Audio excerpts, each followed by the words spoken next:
Hello, can you all hear me? Mhm. I think so. I'm just waiting for everyone in the waiting room to be in. Okay. So I think everyone's here, and everyone wave crazily if you can't hear me. But my name is Mitch Baum. I am the co-chair of the New Jersey chapter of the National Council for Severe Autism. And I want to thank you all for being here. We've invited a number of candidates to meet with us and meet with our community and meet with other people from different disability communities. And Stephen Fulop was the one who took us up on the offer. And just want to give him a chance to say hello, and then we could jump into some of the things we want to talk about. Okay, great. First of all, can you all hear me okay? All right, I see some thumbs up. And I apologize for the weird format. I am in the car. I'm not driving, so don't worry about that. I'm not that skilled on multitasking, but I'm just finishing a meet and greet, and I'm on my way home. So hopefully that this setting is okay, and we get to have a robust conversation. I want to say thank you for the invitation to learn more. Um, Hopefully at the end of the next hour or so, I get to share some of my perspective and history with regards to this community in particular and my experience. And I get to most importantly learn more. My objective as governor is to be a really huge resource for all of you. And it's not just lip service. In Jersey City, we've invested a lot of resources into resources for communities that have somebody with autism and families. And I will tell you that one of the most impactful things in my 12 years as mayor was a conversation that I had with somebody who is very involved in that community from the advocacy standpoint, and she has a adult male child with severe autism, and she was in my office. She's a friend, and I've never heard somebody talk so candidly. This is probably like 4 or 5 years ago, about the challenges she has with her son. And she talked at one point about suicide, and she drove to the GW, she shared with me, with her son, because she was at a breaking point on how resources are with New Jersey, and the fact that when there's some sort of episode, that he's an adult strength male, and how difficult it is for the community and for her. And truthfully, it really shook me. And I decided to reposition a lot of our youth services in Jersey City and hire some professionals that actually focus on this community in particular on the youth front. And when I launched the campaign, Lisa and I, who are like key parts of the campaign, there isn't really any more senior staff than Lisa and Janie. There's three of us, and Lisa is on the call right here. And Lisa and I spent a lot of time with advocates around the state of New Jersey. And it wasn't truthfully because I thought that the special needs or communities with disabilities was something that was politically expedient for me, because I certainly realized that it wasn't something that I was likely going to win, even though there's, mixed feelings on it. But the reality is that, Steve Sweeney has dealt with, special needs families in a different sort of way for the better part of 20 years. But it was literally the first community that Lisa and I spent a lot of time about with regards to housing and group homes and legislation, learning, because I thought it was important. And I think it's important to be effective to serve people that are the most vulnerable and families that struggle. And I view that as my mission. And so when Parul and Mitch invited me to be a part of this conversation, of course, I jumped at it. I'm not going to profess out of the gate to tell you that I'm an expert like all of you. And so hopefully you don't hold me to those standards, because I think it's unfair. But I do have, a lot of views on some of these things. And the hope from today is that you can educate me a little bit more. And so hopefully when I do win the primary, that you have somebody that you feel like is a real ally and is going to push forward in easy times and hard times, and doing things to make your life easier. So that's kind of my starting point, Mitch. And I guess we'll just take it from there wherever you want to go. And if for some reason I go into a dead zone, I will link back right in if I get dropped from the call. Okay?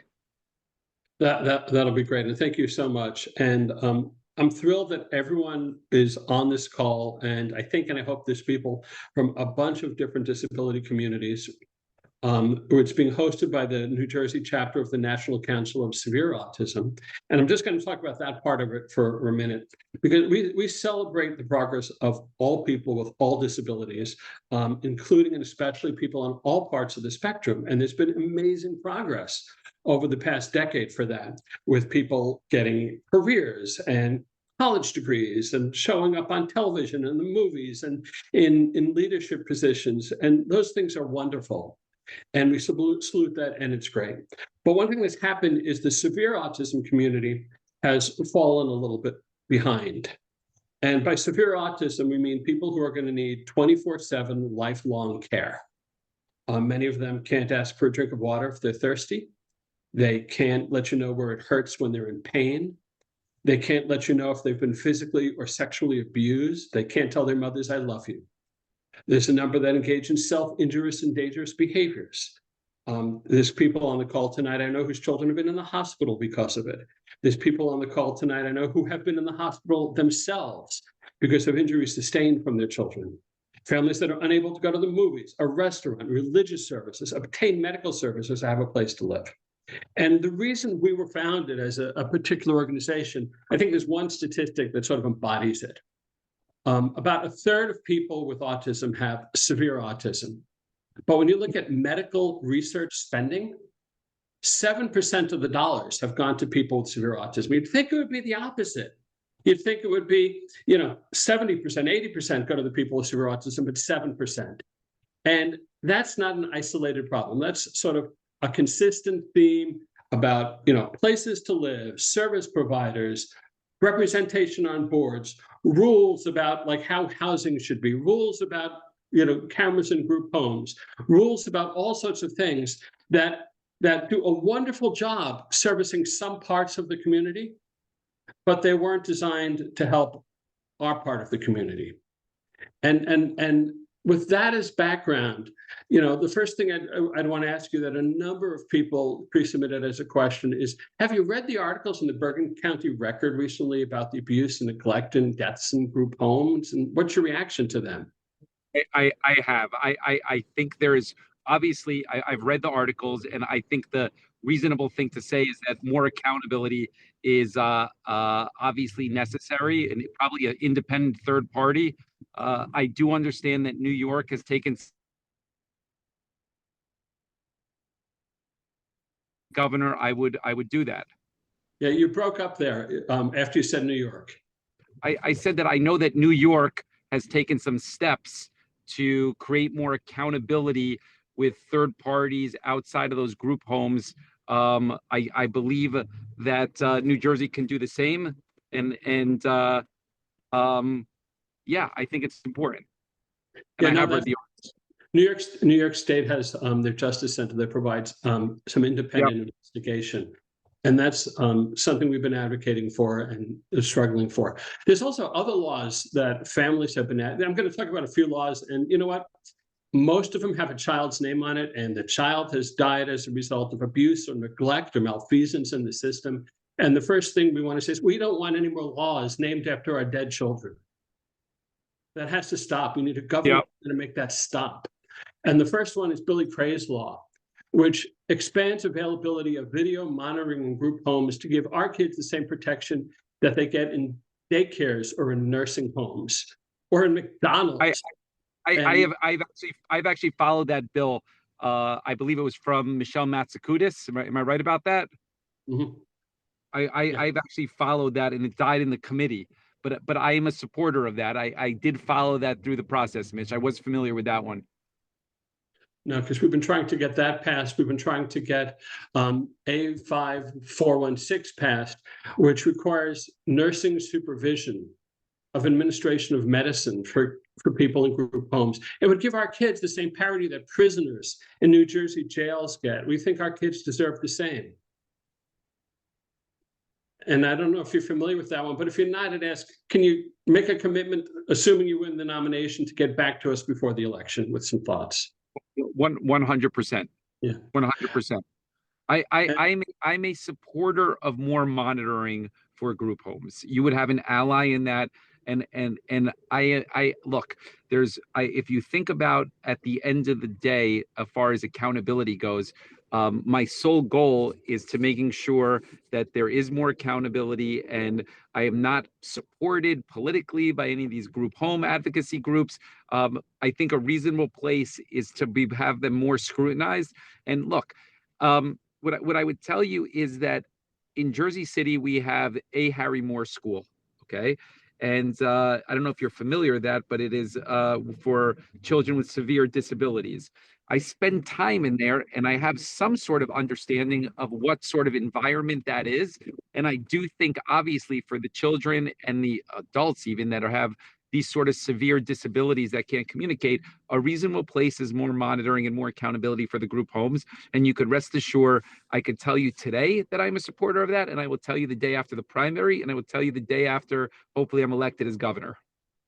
And the other thing that needs to be is more enforcement of the laws. There's two laws: Danielle's law, which requires 911 be called when there's a life-threatening emergency, and Stephen Kamina's law, which basically just recognizes the role of guardians in the lives and protecting the lives and involvement in the lives of people in group homes and developmental centers. And both of them have tragedies associated with them, and they're not enforced. And what can the governor's office do to make sure that the laws we do get passed are enforced? Look, I think the office that governs some of this stuff is in the DDD, right? And I believe that you probably need to have more people in that office from the community with disabilities in order to better advocate for them. The people that I'm supporting right now um, for assembly, one of the people that I'm most passionate about is a guy by the name of Don Camp, and he runs a nonprofit for families with disabilities in throughout New Jersey. He's out of Ocean County. He was born with cerebral palsy. He is a lawyer, and my point on him is that, and he says this all the time, that who better to get into the state assembly to advocate for families like him than somebody who has been born with a severe disability and has lived through it. I think you probably need more of that sort of leadership in Trenton, because inevitably there's a lot of laws that are in the book that aren't enforced. And I think if somebody has experience with it firsthand, you'd probably see a different outcome. But I'm interested in your feedback on that, but that would be my knee-jerk reaction to it. I'd give that a yes and. And the yes and is it can't be to the exclusion of parents and guardians, because our kids can't speak for themselves. And we're the ones that know what our children are like. We're the ones that know what our brothers and sisters are like. And some of the most difficult problems we've had have been with people with disabilities, and not all of them. And I know the person you're talking about, and that this does not apply to him. But some of the most, and you see heads nodding in the audience, some of the hardest problems we've had are people who have disabilities and have trouble seeing different types of disabilities. So there has to be, we're our kids who can't speak for themselves. Mitch, expand on that for me. Like, if you could explain that a little bit more in layman terms, what you mean on that by that? Yes, and I'll use Stephen Cray's law as an example. Some of the people that have objected to it most vehemently are adults with disabilities, because they are concerned about their privacy in group homes. Our children, my son does not understand what privacy is. I'm not worried about his privacy. I'm worried about what happens in that situation. My mother-in-law was abused in a assisted living facility in New York, and there were videos, and there was a justice center, and there was an investigation. And I want my son to have the same rights. He doesn't care about his privacy, yet correctly for them, justifiably for them, passionately correctly for them, there's people who want to live in a group home and not have their private conversations on video. And the world, it's a wide spectrum, and there needs to be enough room for both of it.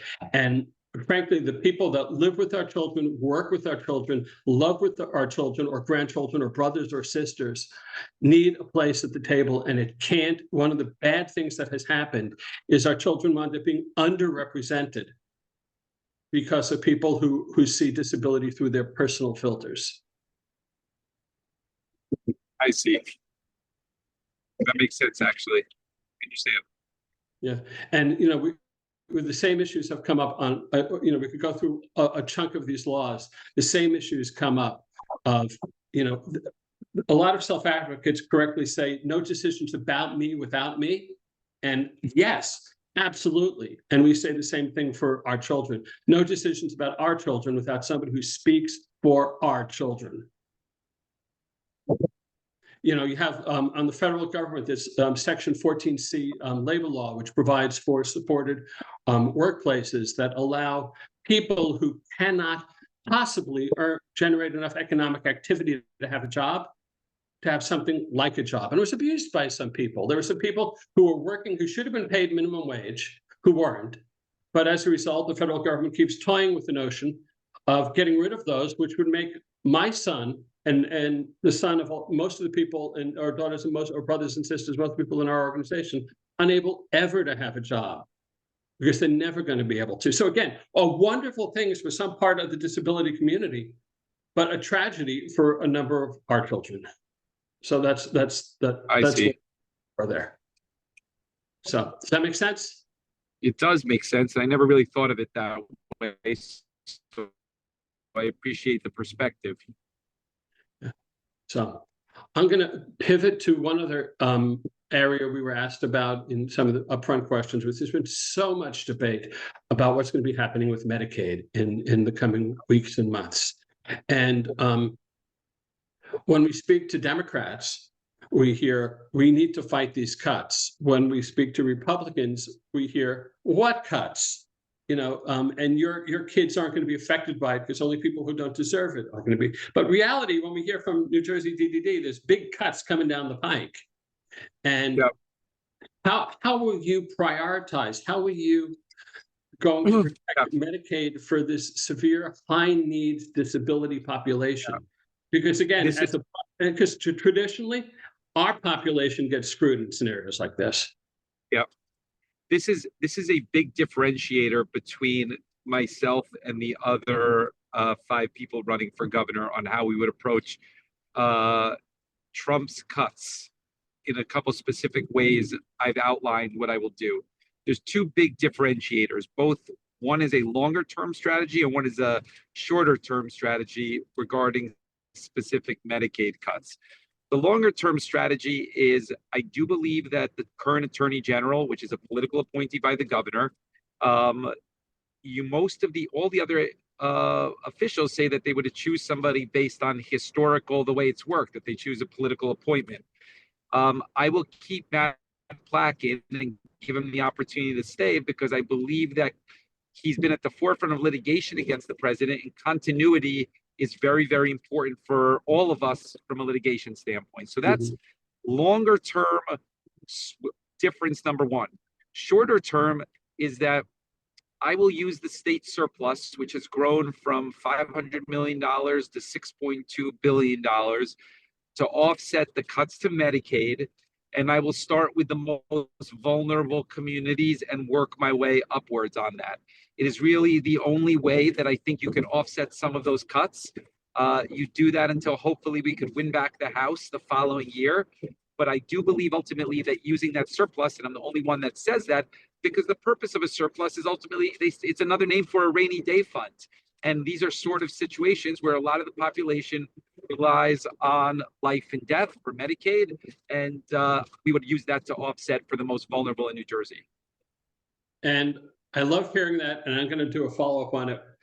How would you define vulnerable? Because when I go around, every community sees themselves as the most vulnerable. I mean, look, the reality is I'm not in the seat yet. So I think that you start with conversations around people that rely on Medicaid for life and death, okay, and have a degree of urgency around it, and you work your way up. Like, I'm not there yet to speak to all the different communities. I mean, I would certainly classify the community that we're talking about right here as very, very high priority vulnerable. I think that's fair to say. But I couldn't tell you definitively until I get there, but I would draw down that amount of money, no question about it, to offset those losses.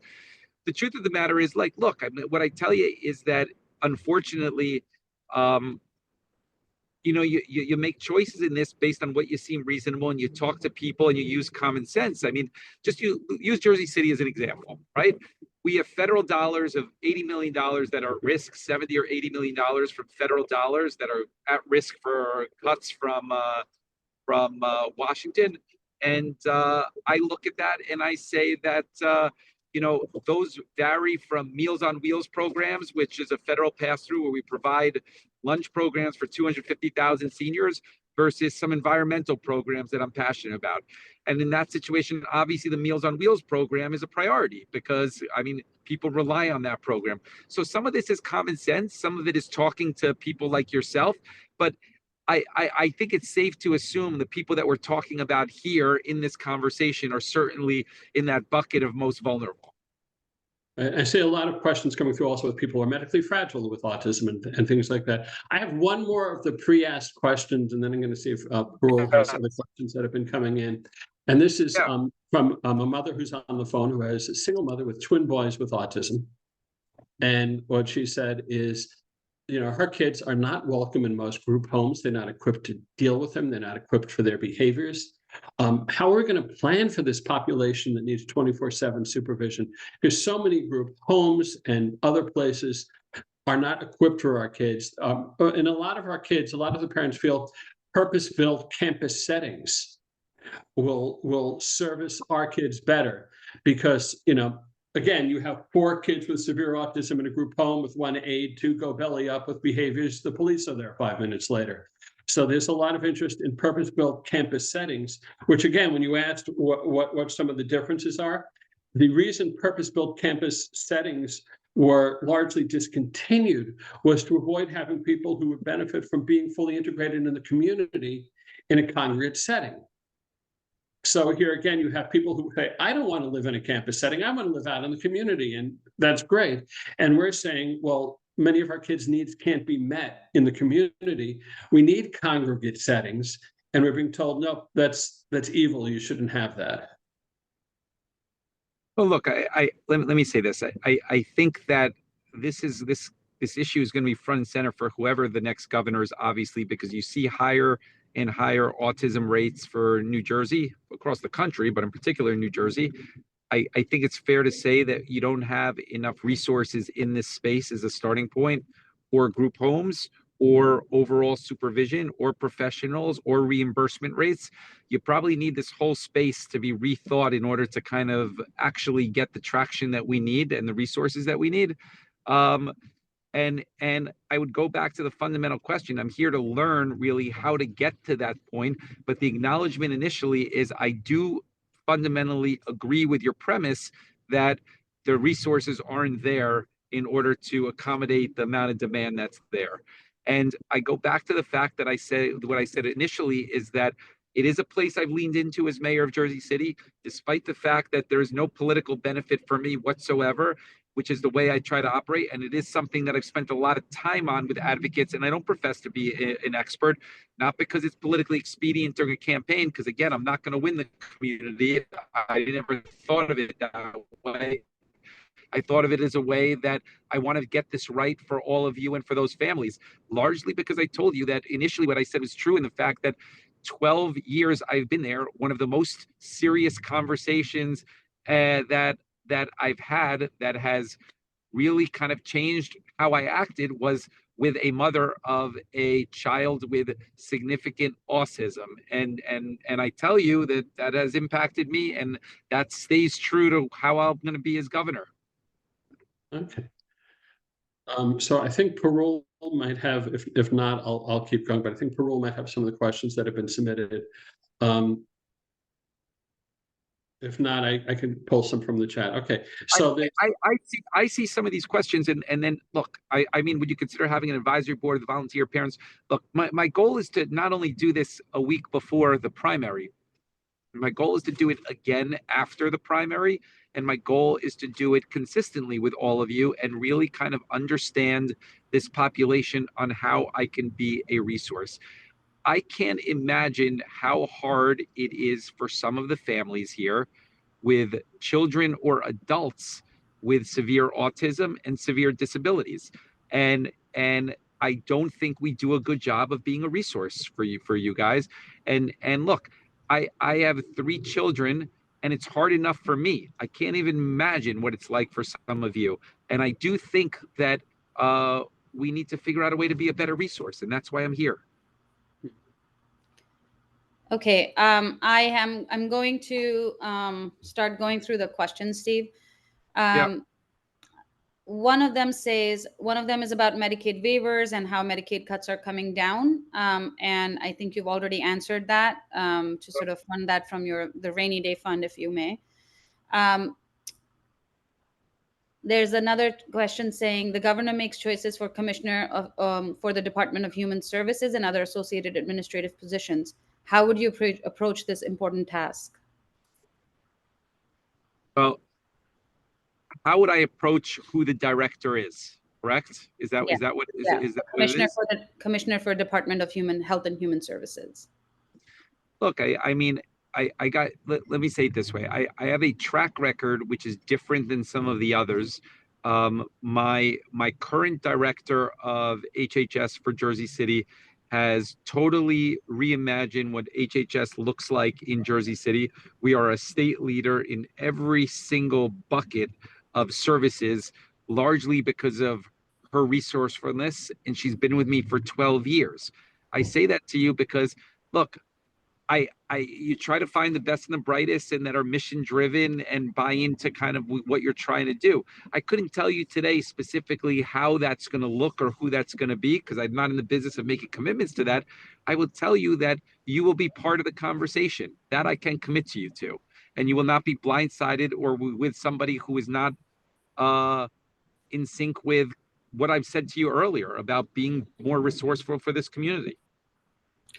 Okay. The next question is a lot of talk about group homes, but we have amazing developmental centers in NJ that are not being utilized or supported. They provide 24-hour nursing care, in-house medical therapy staff that has oversight by the government. Group homes are not accountable. Developmental centers provide care for the profoundly disabled and offer a safe and well-supervised environment that also provides a quality of life that cannot be offered at group or at home or group homes. The state has been trying to close these centers, but they are a valuable asset and a safe place for the severely disabled. Steve, would you support developmental centers as a governor? Well, can I ask you, could you give me, I want to answer you honestly and straightforward, and I'm learning. Why does the state want to close these? Can somebody give me, I would like to hear both sides of that so I could get at least a starting point. That's part of why we're here. So if you can help Melissa, me with that. Melissa, I'm going to unmute you to ask your question. Hi, Steve. Well, the state, there is a law, and I can't remember the name of it right now, but it's basically to make people live as independently as possible. The developmental centers are expensive, and they've consolidated quite a few of them. I think there's only 6 left in the state. Huntington Developmental Center, I'm on the board there for the Guardian Association, and we advocate for them but they are trying to close them because they're expensive. But they provide a resource and a place for people that are severely disabled that cannot exist in group homes because they require 24-hour nursing care and medical attention and supervision. And it boggles my mind because not all one size fits all. There's such a variety of services needed. Melissa, where according to the state would those people go if they closed the facilities? Well, every year there's a push to put them out into community, into group homes. But if, like, my brother is a resident of Huntington Developmental Center, they told me that if he had to, if they closed, he would have to go to a nursing home. However, a nursing home is not what a developmental center is because He's been there since he was 9 years old. He's 61 now. Um, he has led such a full life because they have so many social activities and art department and sports. He's in the Special Olympics. He's an artist. He's got some of his paintings are actually hanging in Trenton. He's profoundly amazing artist, and he's offered all of these opportunities. He has jobs on site. There's things that just cannot provide in group homes. And I see parents, my parents had to make a really tough decision to put him there when he was little, but they're not given to people as options anymore because they're trying to age out the residents, because most of the age is higher there now because a lot of them have been there a long time. And so the plan, I think, by the state is for them to age out and then they can close them. So my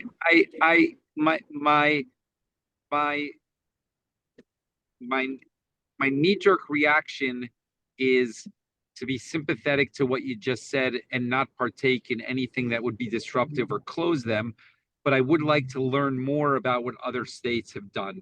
And I would like to understand, like, look, I think at the core of what I'm trying to say is I don't want to do anything disruptive to this community. I think that you guys have it difficult enough and you put a lot of time and effort, and Trenton should be a bigger partner. I also don't want to mischaracterize something. Whatever I say I'm going to do, if I'm going to put more money into something or I'm opposed to it, you could usually take it to the bank. And I want to just make sure that I learn, and I'll follow up with Mitch and Perul, what other states have done so we could replicate best practices. That's the reality of the situation. And I just want to say there's an organization called BOR. I'm sorry. Okay. All right. So There's an organization.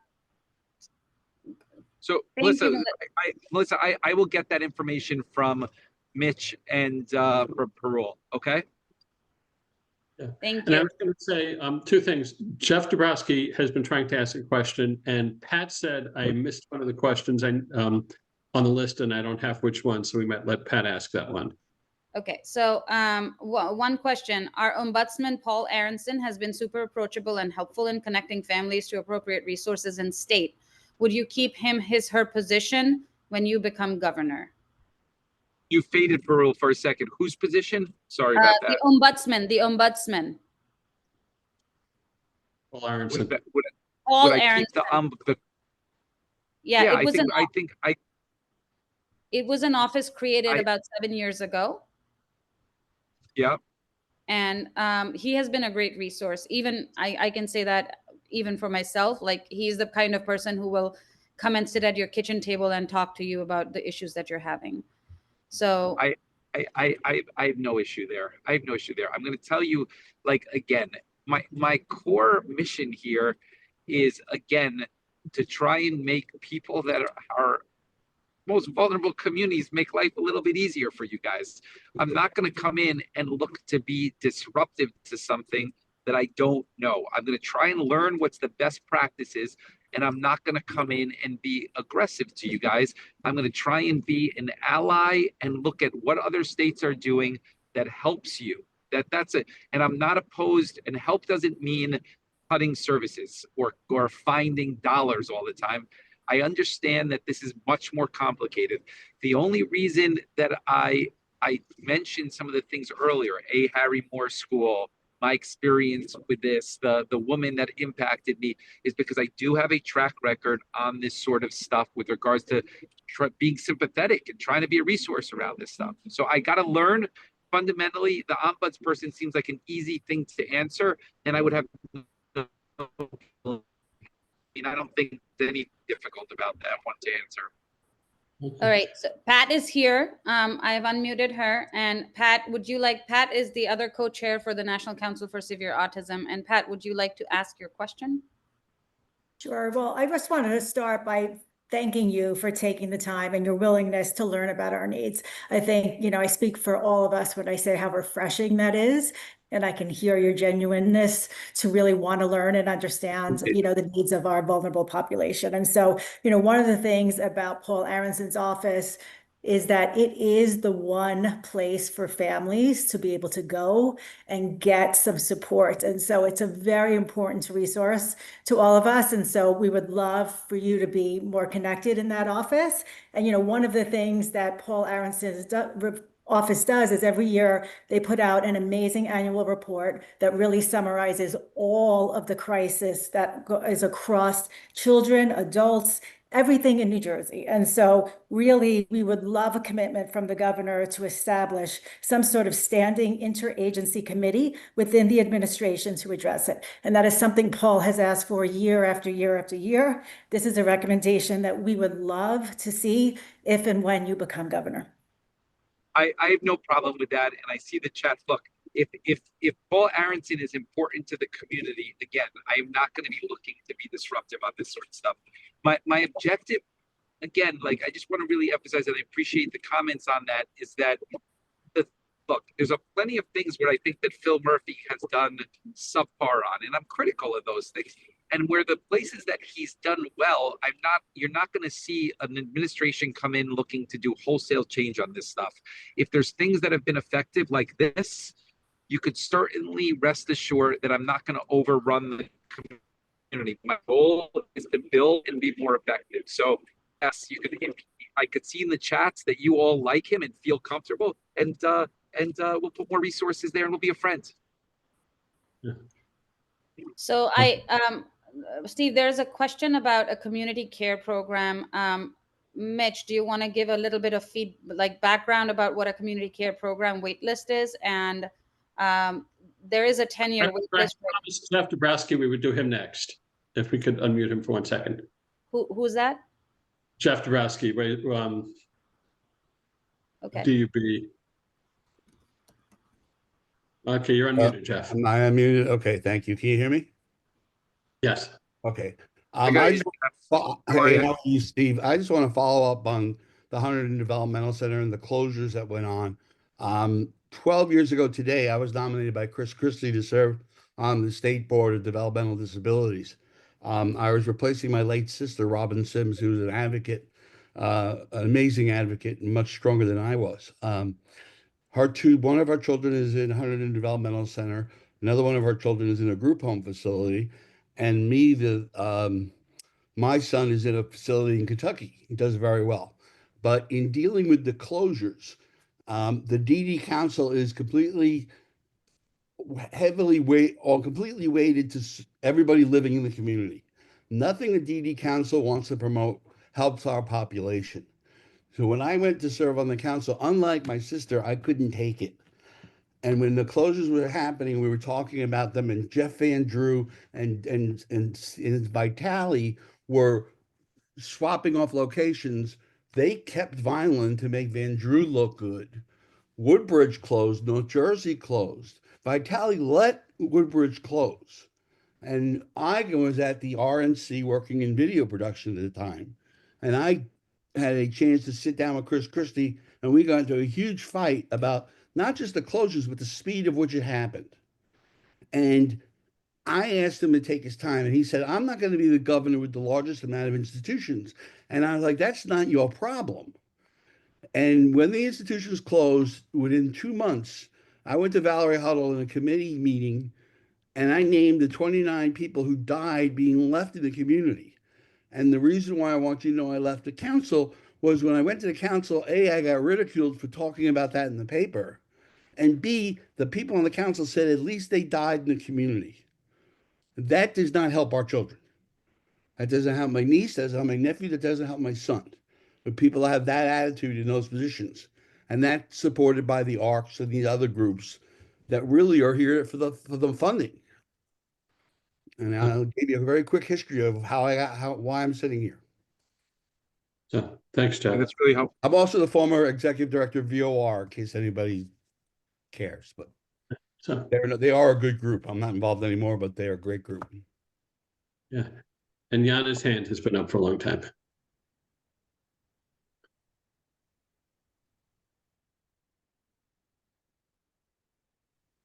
I've Thanks, Mitch. Yep.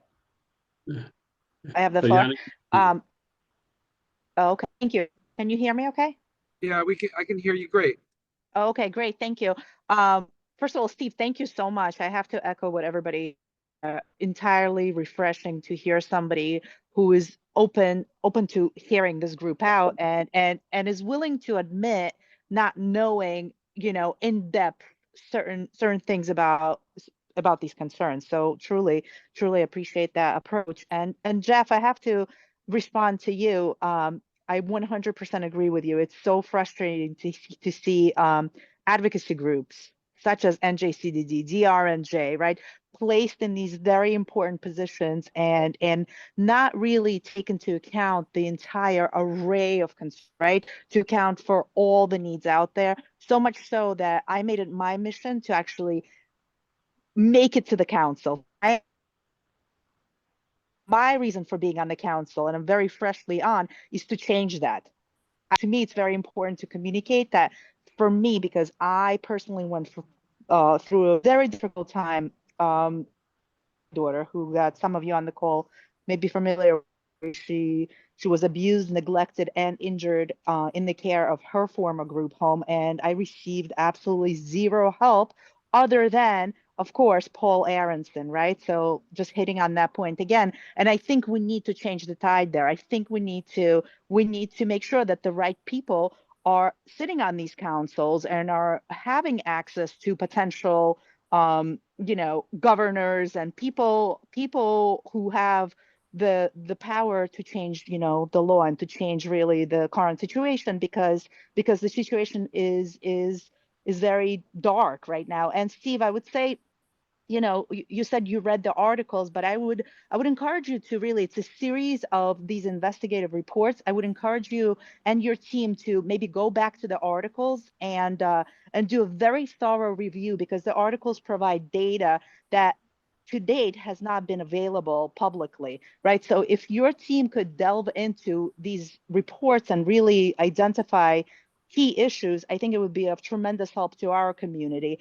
And of course, I have to say again, Paul Aronson's annual reports are a terrific start, in familiarizing with what the key issues are for our space. Thank you. Okay. Yana, understood. I will go back to that. And if Mitch or Perul want to email me anything additional to read, I will read it. No problem. Steve, I'm just going to say one more thing. The direct service providers' pay and training are certainly an issue right now in this space. And, we do have a lot of recommendations around how that can be improved specifically for this population that cannot speak. And, we'd love to share that with you. We'd love to talk a little bit more about that. But the DSPs, as they call it, direct service provider, those people who work directly with these individuals, certainly need to see some changes in both training and pay. I wanted to actually the pay, I would assume. Yeah, go ahead. Sorry, Perul. Go ahead. No, go ahead. I was going to say pay is obvious. That how much are they underpaid relative to other states? And on the training, how is the training different? So the training is mostly virtual. It's not hands-on. And there is a certain group for whom that might work, but this certainly is not that group. There's also the pay as compared to other states. We actually do a fairly good job in terms of the pay, but it's still $21 an hour.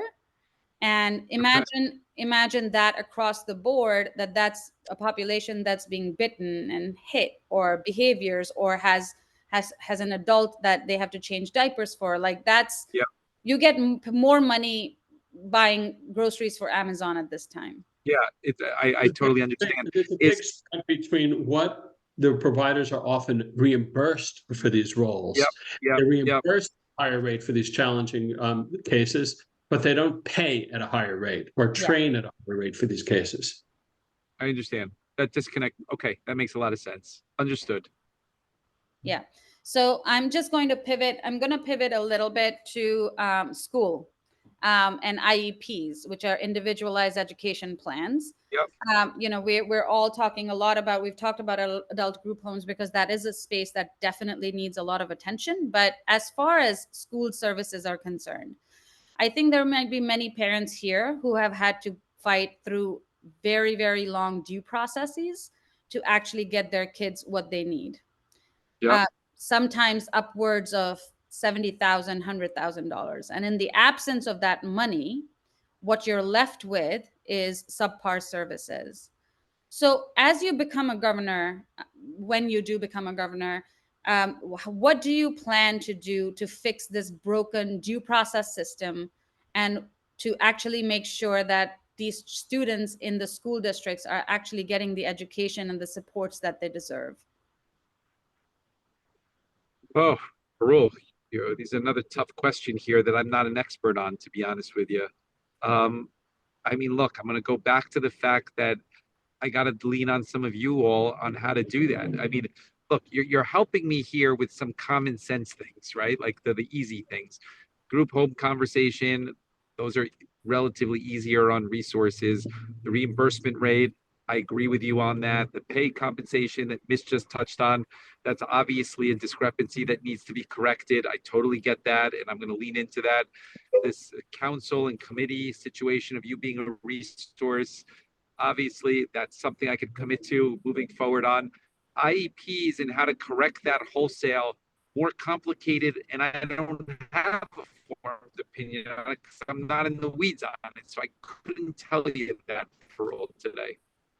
Okay, well, I think even for that, there are lots of resources, educators, administrators, spaces that I would really encourage, just as, you know, even as a person who works as a parent advocate with students with disabilities, that you lean into them. Yep. And lean into that space. And because, you know, some of this stuff was written with a diagnosis rate of 1 in 10,000.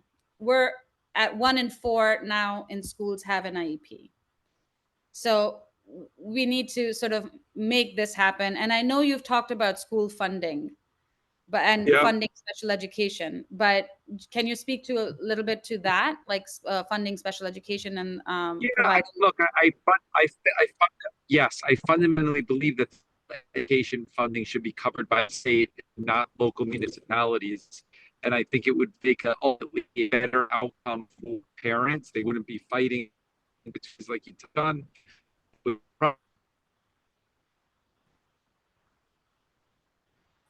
But I guess I'm just trying to think through some of more of the costs around these IEPs. But fundamentally, I do believe that that cost should not be covered by municipalities, but rather a state overall.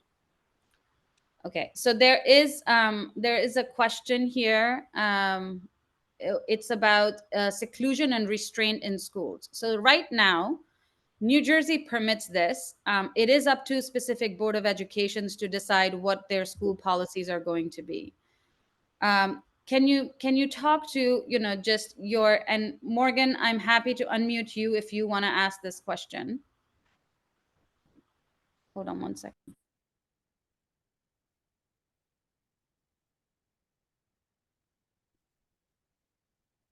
Hi, which question specifically? My apologies. You just talked There's a lot about of messages. the seclusion and restraint. Right. Someone else had brought that in there as well. I know I've seen, not firsthand but secondhand. I mean, we're going back into my childhood. There's been a seclusion when I was a kid too, but it's still a very big deal that still happens far too frequently. I mean, it happens in the first place. It shouldn't happen at all. There is almost no situation where any form of seclusion or restraint should really be done outside of like extremely like really severe scenarios. But I've heard stories of, you know, kids being locked in these quote unquote safe rooms, but they're akin to like isolation in prisons. They're just got padded walls. And even if you put in the isolation room, you've got like, even if you have toys or sensory objects, you're still secluding them and isolating them against their will effectively. Like, what do you, like, what can we do? What could you do? I mean, with regards to restrictions and restraints, you're asking, how do you manage that with under the parameters of no or limited restraints? Is that which basically, did I understand that properly? Yes. So, So not necessarily balance, with, because there's kids with some very severe behaviors, Yep. where there's safety issues, but there's Yep. also school districts that are using restraints and isolation as punishment. So there's Yeah, one so, thing if yeah. a kid is engaging in banging his head on the wall and you got to do something to stop him, but it's another if a kid is not being cooperative and he's put in isolation and restraints. Look, I don't think isolation or restraints are good in any situation. You're not going to get me into a place where thinking that's a good thing. And if there was a law to restrict that, I would be a supporter of that. All right, I'm just unmuting Andrea Kazaza, who's had her hand up for a while. Andrea, come on and ask your question. And we're just at 7:52, 7:53 in 7 minutes more. So if these will be, and then there's Mike with NJ Peck. And after that, we're going to call it a wrap. Thank you. Andrea, would you like to ask your question? I'm trying to unmute you. Yes, can you hear me? Can you hear me? Yeah. Yeah, we can hear you great. Okay, I too am driving. Okay, I don't know if I'm listening to everything, and my heart goes out to everybody. My son is in an apartment, but he's not in that situation, and I wanted to know, will there be another meeting for our loved ones in a community? Because my son almost died on his bathroom floor a year ago because there was lies that were told on his ISP, on his IEP, just a whole background. Everybody lied. I asked the most important questions. Has there been police called to the apartment complex? You know, there are a lot of things that I can deal with, will deal with, but lies when it comes to health and danger. I'm everybody's mom in my son's complex. I'm the one that everybody comes to because I'm the closest, and some are close also, but they don't feel comfortable talking to their family members. So my question is, if a person bought an apartment when the complex was being constructed, it's only 3.5 years old, and he has been a threat to my son, so has the mom, bullying, harassment. I had to file a harassment and a domestic dispute with the police. I do not want to mention any names just in case people are on here and will know who I am. We are trying to fight tooth and nail. I've been at the police so many times, have taken every police officer's name. I've been on with Paul Aronson. Yes, he has been helpful. But for the community and the tenants to have to look outside to see if this one individual is outside behaving erratically, so therefore they have to take a different route to go to their friend's apartment. It's only 8 buildings in the apartment complex, and it's transient. There isn't any outside trouble that can come in. I am trying to see if this young man who my son used to reside with, and my son is in the same complex now with a loving family and being respected, how they can go about. He has reports on him. He has so many complaints from other various families. How even the police say, and Paul Aronson said, how he is still residing in this complex is beyond my comprehension. Thank you, Andrea. And thank you for asking that question. I would just request everybody, let's keep our questions a little bit generic. I think getting into case specifics is probably right now not the right time. Mike, I see your hand up, and then I'm going to have to wrap this up after that. Yeah, Pearl, there's a couple of unanswered questions we could pass in. Yes. Yeah, so let me ask the one question. One of the questions about the community care program waiting list, Steve, is that there is a wait list for 10 years for anybody who wants to get on the community care program, which is where most of the money is. And you know, that there's currently a 10-year wait list, and the only way to get moved up that list is to prove your adult child is in imminent danger of homelessness, or your family or individual is in imminent danger. If the list was organized according to tier or to need, what would that would make access to the dollars needed to support our individuals much quicker. I can't support my son at home. We are in severe crisis, but the more support, he might be able to stay at home. But we don't have the budget for it. So access to CCP will give us more support. So can you talk a little bit about the CCP wait list, please? I mean, per rule, nothing you said is unreasonable about reforming that. I'm going to go back to what I said earlier. You all are the experts, not me. Okay. I'm going to be a conduit and a force that is advocating for you, those group homes and those special interests around that. You'll have a friend because I'm looking to be consequential in this job, and that's how I'm going to approach it. But a conversation that's going to be continuing with all of us in order to get this right. And that's how I would say around that. All right. And if there's remaining questions, email them to us at NCSA New Jersey or put them on our Facebook, and we'll make sure they get passed in and do our best to get you answers. Look, as we wrap it up, I just want to say, look, again, I can't say it enough. I'm here because I want to learn. I want to learn now. I want to continue to have this conversation with you guys. And I want to be a resource for you. That's the truth. I want to be ultimately where you look at the end of the 4 years and you said he made our environment a lot better than when he got here. That to me is all I want to do on this situation. I don't have any other agenda on it. And that's why I'm here. And so hopefully we can continue this conversation again after the primary, and then again after the general election, and then continue it ultimately. You brought up a lot of points. A lot of them seem very reasonable to me. I got to learn more, because when I tell you I just want to make sure that I have all the facts before I form something. That's all. All right? Yes. And thank you, Steve. Thank you for making time for us. I know you have never refused a conversation. We did reach out to many candidates. You have been the only one who's taken us on this. We've gone up to at least 110 participants today. Tells you how much need there is, and hopefully we'll continue to be a resource. Yep. And we truly, truly appreciate your time and answering all these questions so candidly.